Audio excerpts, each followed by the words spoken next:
नमस्कार दोस्तों, आज 2 अक्टूबर है और आज के द हिंदू में क्या और क्यों पढ़ें इसे लेके फिर से हाजिर हैं। आगे बढ़ने से पहले मैं कहता हूँ, आज 2 बहुत महान विभूतियों का जन्म भी हुआ था, लाल बहादुर शास्त्री और महात्मा गांधी, है ना, जिनके बिना हमारा आज काम कोई चलता नहीं है। एक ने जय जवान जय किसान का नारा दिया था, है ना। और गांधी जी के बारे में क्या कहें, ये तो सर्वविदित हैं। आप उनके बारे में कुछ कहना भी हमारे बहुत कह नहीं सकते, मतलब कुछ कहने के लायक ही नहीं है कि हम कह पाएँ, है ना। इतने महान विभूति हैं वो, तो इसलिए आप लोगों को शुभकामनाएं देता हूं और स्वच्छ रहें, स्वस्थ रहें। इसके साथ ही आगे बढ़ते हैं। जो ग्रोस जीएसटी रेवेन्यू है ना, जो पहली न्यूज़ है वो है gross GST revenue growth slowed by 10.2% in September. वो 10.2% जीएसटी रेवेन्यू जो है वो कम हुआ है ना।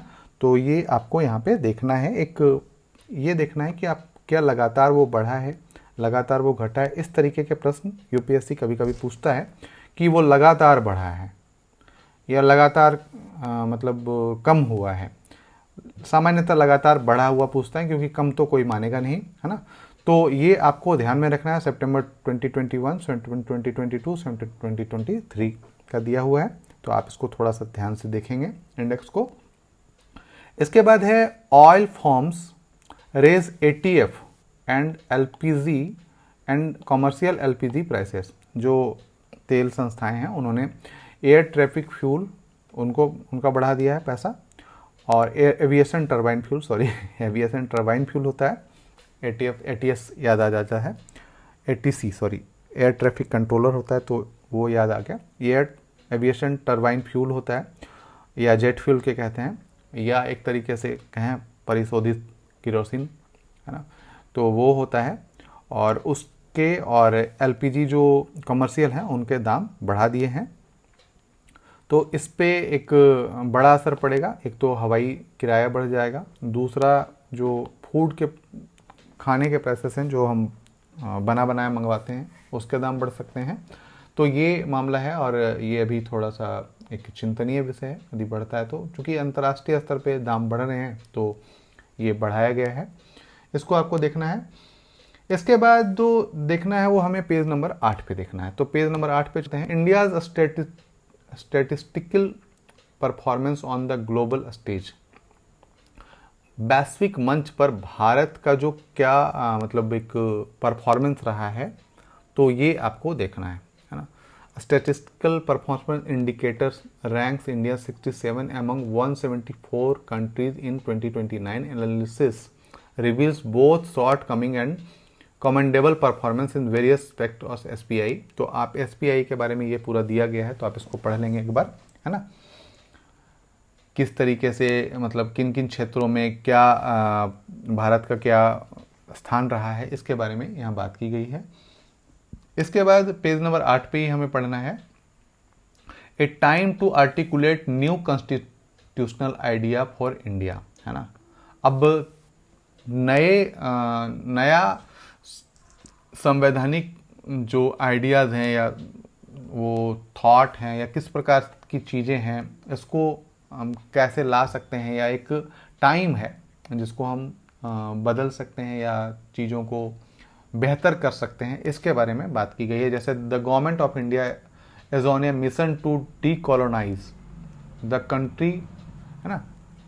और Edwin Lutyens and Herbert Baker grand parliament जो है उसको हटा दिया है ना।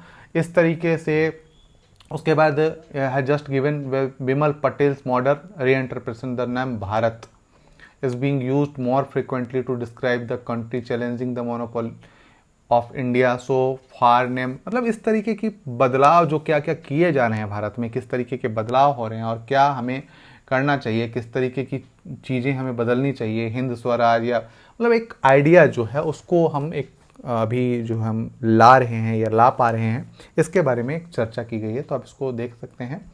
साथ ही साथ इसे आलोचनात्मक रूप से देखिएगा कि सिर्फ ये नहीं कि हम पॉजिटिव वे में ही लें, निगेटिव वे में भी इसको सोचिएगा कि किस तरीके क्या ये चीज़ें संभव है या क्या ये हमें करना चाहिए। इस प्रकार की बातें भी हम देख लेंगे, ठीक है। इसके बाद जो है हमें पढ़ना है वो पेज नंबर 9 पे पढ़ना है। तो पेज नंबर 9 चलते हैं। पेज नंबर 9 पे है एन एजिंग इंडिया, जो धीरे धीरे बूढ़े हो रहे हैं, age responsive TV care. TV की चर्चा बहुत है, तो आप एक बार टीवी को अच्छे से पढ़ लें, किससे होता है, किस प्रकार से मल्टी ड्रग थेरेपी द्वारा ठीक किया जाता है, एमडीटी द्वारा, है ना, और इसके बारे में क्या दिक्कतें हैं, कैसे हम इसको रोक सकते हैं, क्या भारत में न्यूट्रिशन की कमी के कारण टीबी होता है। इस तरीके की चीज़ें आपको थोड़ा सा ओवरव्यू ये देखना है, ठीक है। इसके बाद जो हमें पढ़ना है वो पेज नंबर 10 पे है। पेज नंबर 10 पे क्या पढ़ना है, have house hold saving reduced. क्या जो घरेलू लोग हैं वो सेविंग जो है उनका कम हो गया है, इस पे एक बात की गई है। आखिर कम हुआ है तो क्या कम हुआ है, क्यों कम हुआ है, और यदि कम नहीं हुआ है तो क्या कारण है कि भारत में हाउस होल्ड की सेविंग कम नहीं हुई है, इसके बारे में एक बात की गई। चूँकि अभी आपने देखा होगा कि चीन में जो पूरी की पूरी अर्थव्यवस्था है, वो जो उनका रियल एस्टेट क्षेत्र है वो बिल्कुल ध्वस्त हो चुका है, लोग खरीद ही नहीं रहे हैं, तो बहुत सारी दिक्कतें उत्पन्न हो रही हैं। उसी प्रकार से भारत में किस प्रकार की स्थिति है इसके बारे में बात की गई है, तो आप इसको देख लेंगे। इसके बाद है the largest climate action lawsuit against 32 country, है ना। September 27 marked the beginning of historical legal battle in climate action movement. 6 young people from Portugal age 11 are suing 32 European government, including the UK, Russia and Turkey, and the European Court of Human Rights France, Strasbourg. The plaintiff began arguing before 17 judges. Their governments have failed to take sufficient action against the climate crisis, thus violating their human rights and discriminating against young people globally. जो एक case file की गई है कि 32 कंट्रियों के विरुद्ध में कि ये इन्होंने हमारा जो क्लाइमेट एक्शन है वो नहीं लिया और एक तरीके से हमारे ह्यूमन राइट्स का, हमारे जीवन के अधिकार का हनन किया है।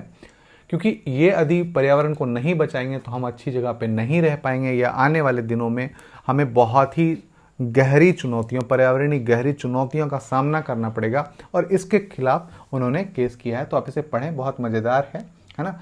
एक पर्यावरणीय नैतिकता का एक पार्ट यहाँ पे मिल जाएगा आपको, इन्वायरमेंटल इथिक्स का पार्ट में यहाँ पे मिल जाएगा, आप इसको देख सकते हैं। इसके बाद है पेज नंबर 14 पे, तो पेज नंबर 14 पे चलते हैं, है ना। पेज नंबर 14 पे चलते हैं और पेज नंबर 14 पे चलते हैं, और यहाँ पे एक है कि no copyright claim on public service videos. जो पब्लिक सर्विस वीडियोस हैं उनमें कोई कॉपीराइट नहीं बनेगा। आपने पब्लिक में डाल दिया है वीडियोस और उसको आप कहेंगे कि ये मेरा कॉपीराइट है, तो वो कॉपीराइट नहीं है ना। और इसी पे ये बात की गई है, तो आप ये ध्यान रखें कि आप यदि कोई यूट्यूब चैनल पे कुछ बनाते हैं और उसको पब्लिकली डालते हैं तो उसमें आप कॉपीराइट नहीं लगा सकते, है ना। कॉपीराइट का मतलब होता है यदि आपने कॉपीराइट लिया है तो उसको व्यापारिक रूप से यूज करेंगे, उसको व्यावसायिक रूप से यूज करेंगे। ऐसे नहीं कि आपने पब्लिकली डाल दिया, उसका कोई प्रयोग कर लिया तो आपने कॉपीराइट लगा लिया, ऐसा नहीं हो सकता। तो आप इसको देख लेंगे एक बार। इसके बाद पेज नंबर 2 जो साइंस टेक का पेज आता है, उस पर एक बहुत ही अच्छी चीज़ कही है कि कर्मन लाइन क्या होता है ना।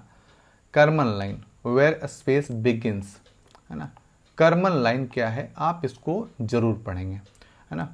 Located at 100 kilometre above sea level, समुद्र तल से 100 किलोमीटर ऊपर। आखिर क्यों कहा जाता है, इसको आप जरूर देखेंगे और इसको जरूर नोट डाउन कर लेंगे। ठीक है दोस्तों, आज के लिए इतना ही, फिर कल मिलते हैं क्या और क्यों पढ़ें के साथ। धन्यवाद।